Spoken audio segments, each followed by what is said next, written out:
They were special because the Sony Walkman was just so cool, you know? They were just more accessible. A mixtape is its own art form, you know.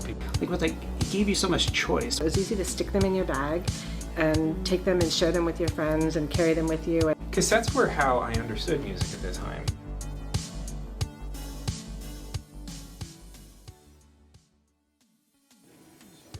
In 1962, in collaboration with Philips, Lou Ottens and a team of engineers invented the compact cassette tape and changed the way we enjoy music forever. However, the cassette tape is the result of many years of innovation of magnetic tape technology. In fact, the cassette can trace its origins back by nearly 3/4 of a century. In 1898, Valdemar Poulsen, a Danish engineer, developed the first ever commercial magnetic recording device. He was attempting to create an early form of voicemail. He dubbed his device the telegraphone, which recorded sound onto metal wire. Unfortunately, Poulsen and his team of engineers didn't consider the possibility for their invention outside of the world of communication and lacked the resources to market it successfully. This rendered the telegraphone a commercial failure and mostly overlooked. However, the telegraphone set a groundwork for magnetic recording technology, which would continue to be developed and experimented with for decades to come. By the 1930s, magnetic tape recording technology had found its place in the European and American broadcasting industries. However, it still lacked necessary development to push it into the mainstream use. Chiefly, magnetic recording devices used steel tape, which was difficult and dangerous to work with. Fritz Flümer, an Austrian inventor and recording enthusiast, had initially developed a process for putting decorative metallic strips on cigarette paper. He figured he could use a similar process to design a newer, safer type of magnetic tape for recording machines. Working with German engineering and chemical companies, Flümer produced the first magnetic phonograph, dubbed the magnetophone, in 1934. German engineers continued to develop the magnetophone throughout World War II. This development made the magnetophone the most advanced piece of magnetic tape recording technology for its time. After it was discovered by the Allied forces following German surrender, one U.S. Army officer described the magnetophone as a truly superior recording system. The device was brought back to America and re-engineered into a number of commercial products that introduced tape recording technology to the home and to mainstream consumers.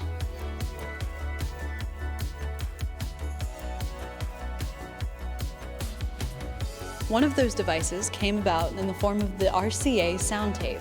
In the late 1950s, the Radio Corporation of America, aka RCA, wanted to revolutionize home audio with their sound tape cartridge. The cartridge bore a strong resemblance to what we now know as the cassette tape. Unfortunately for RCA, the sound tape cartridge was not very popular. Its design was complicated and it was difficult to manufacture. Despite these challenges, the sound tape cartridge represented the first real attempt at streamlining magnetic tape recording and playback into one intuitive and straightforward piece of technology, with the added benefit of portability.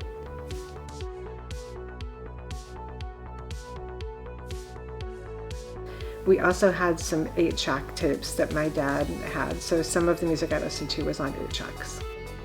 When it came to portability, perhaps the most well-known competitor and sibling of the cassette tape was the 8-track tape. Interestingly, the 8-track tape was developed after the first cassette tape was developed.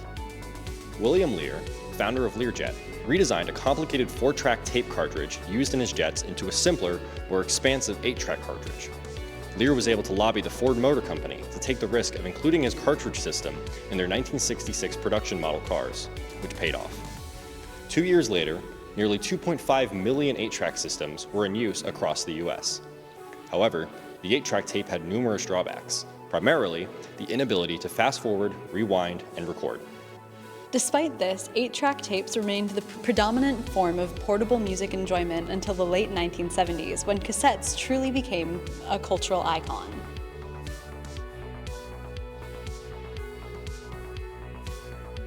Lou Ottens was a Danish engineer and inventor who is often credited as the sole inventor of the compact cassette tape. The cassette tape, however, was never the work of one man alone.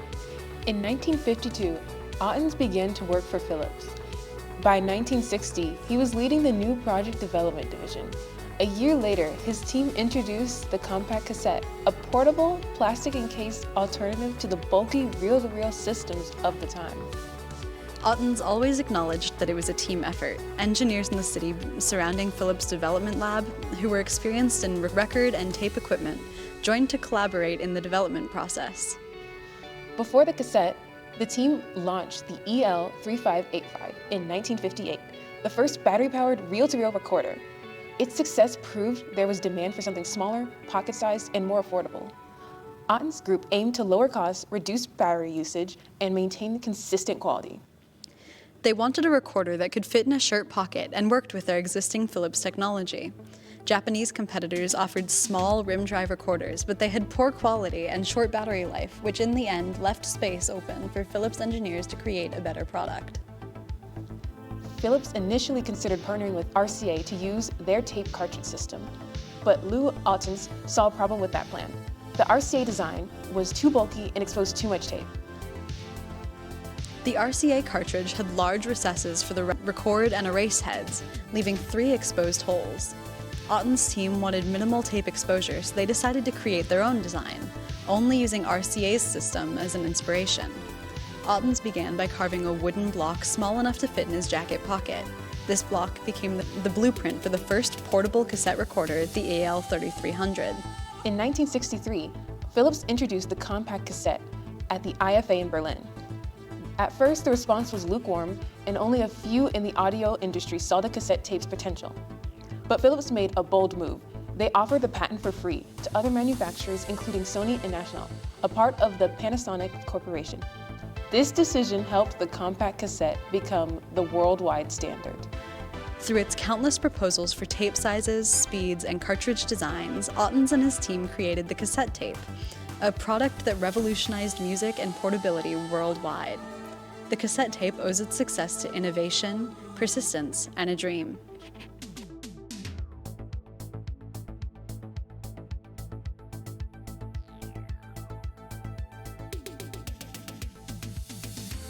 The introduction of the cassette has made a significant impact on popular American culture.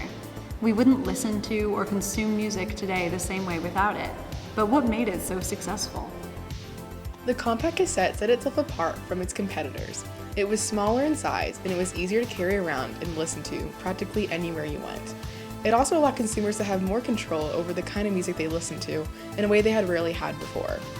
And just you could take music on the go, and it was such a game changer when you went on road trips with your parents because you didn't have phones, and parents maybe weren't as into talking to kids all day about their lives and stuff like that. So you were basically in the backseat for 10 or 12 hours, right. And all you had to listen to was your Walkman or whatever cassette tapes right. You took with you.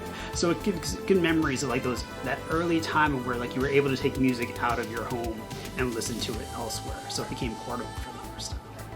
This greater bandwidth of mobility compared to something like the vinyl record resonated with consumers and was further amplified by the introduction of the Sony Walkman in 1979. But the thing about a Walkman is it lets you take music on the go. It had a pair of headphones. If you could see those headphones, they would look goofy now. They had a lot of foam on them. But again, mid-90s, it was a big deal to be able to take your music out with you. Created by Sony chairman Masaru Ibuka and Akiya Morita, the Walkman is just about the size of a cassette and is paired with headphones, allowing users to have complete control over the audio and music listening experience. The Walkman was a major success, selling over 186 million units of the cassette version from the launch date in July 1979 to 1998, according to Sony. The introduction of the Walkman is arguably what launched cassettes into the mainstream and solidified their place in the history of music and technology. However, the Walkman and the cassette were not without their competitors. In the late 1970s, another piece of technology that you may know and love was being developed, the compact disc.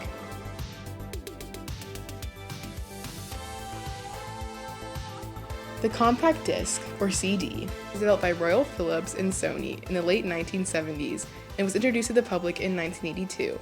The goal was to create a product that could hold more minutes of listening than the cassette. Additionally, what made the CD different was that it took the concept of how a vinyl record has grooves that produce the sound of music, but greatly reduced the size using pulse code modulation. Along with the release of the CD player, the CD was massively successful, with many sources crediting it as the most successful audio technology by the 1990s. Sorry to our girl the cassette, but the CD became very popular very quickly in the 80s and 90s. To be fair, people loved the CD for the same reasons they loved the cassette. It was small, it was portable, and it allowed people to have more control over their music listening experience. The battle is not done yet, I'm afraid. It's time to introduce the MP3.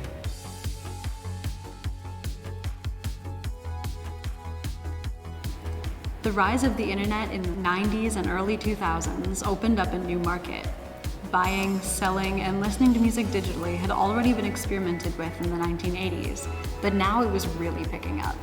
In 1982, Frank Zappa was able to send music recordings over cable networks for consumers to record onto cassettes. In 1994, Jim Griffin sent downloads of an Aerosmith track to subscribers of CompuServe. However, digital files at this moment were far too big for computer hard drives to handle for this to be a successful alternative to something like the cassette. In 1993, Karl-Heinz Brandenburg got an algorithm for digital music, which was coined the MP3, approved by Motion Picture Experts Group. The MP3 solves the problem of file size by removing excess sounds that aren't as detectable to the human ear compared to louder, more prominent parts of the track. Corporations were not very big fans of MP3s because, well, capitalism. And more so because, like recording onto blank cassettes before, consumers could burn the digital recordings onto their own blank CDs. MP3s had an edge over the cassette and CD because consumers now had something that held even more music. And if you had access to a computer, kinda cut out the middleman when it came to purchasing music. However, arguably, MP3s don't outdo cassettes in their cultural impact. Have you ever made or listened to a playlist? It could be one you made for yourself, one a friend or partner made for you, one you found just perusing the internet. Did you know that without cassettes, playlists as we know them wouldn't exist?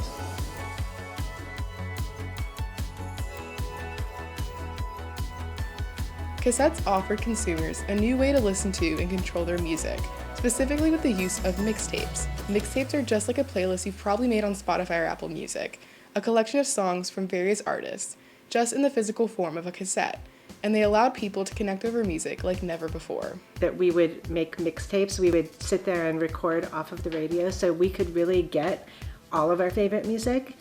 So there was a large black music for blank tapes and shared tapes, and if someone bought an album they would record it and share it with their friends, and so we had just access to a lot more music than we did before. The mixtape also gave smaller artists opportunities to share their music with a wider audience by recording their own tracks onto cassettes. Right. So I have a lot of good memories of like recording with friends or on my own and making these copies and sending them out. And of course, you know, you get a rejection. Like, this was the only way you could get your music out there. And you had to physically go give it to people and hope they didn't throw it back. Right.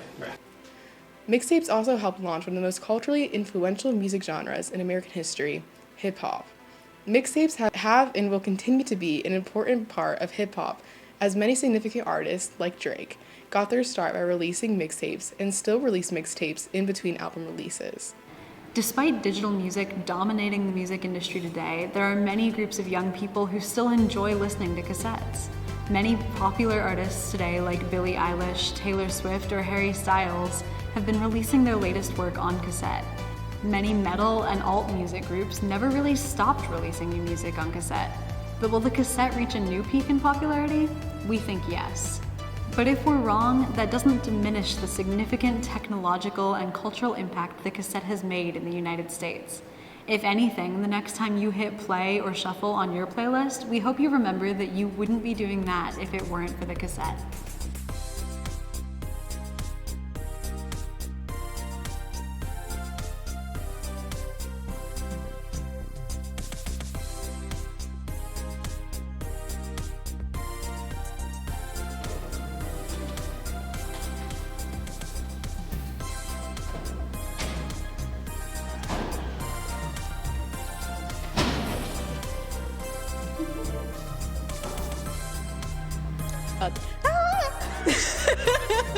Which would continue to be a developed and...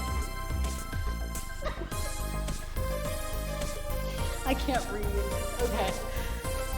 Wahoo!